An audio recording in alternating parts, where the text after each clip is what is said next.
أعوذ بالله من الشيطان الرجيم. من يطع الرسول فقد أطاع الله ومن تولى فما أرسلناك عليهم حفيظا ويقولون طاعة فإذا برزوا من عندك بيت طائفة منهم غير الذي تقول والله يكتب ما يبيتون فأعرض عنهم وتوكل على الله وكفى بالله وكيلا.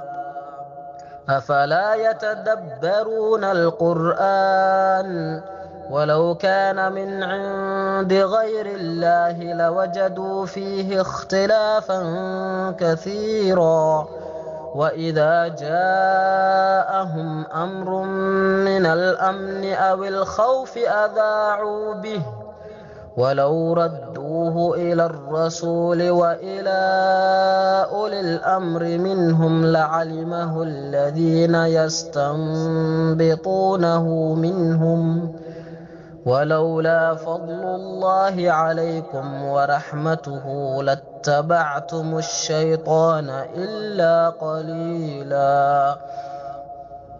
فقاتل في سبيل الله لا تكلف إلا نفسك وحرض المؤمنين عسى الله أن يكف بأس الذين كفروا والله أشد بأسا وأشد تنكيلا.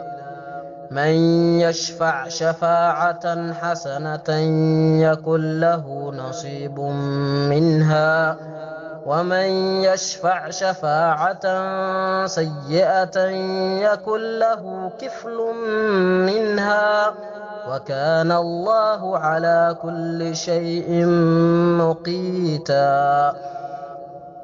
وإذا حييتم بتحية فحيوا بأحسن منها أو ردوها إن الله كان على كل شيء حسيبا. سبحان الله وبحمدك أشهد أن لا إله إلا أنت أستغفرك وأتوب إليك.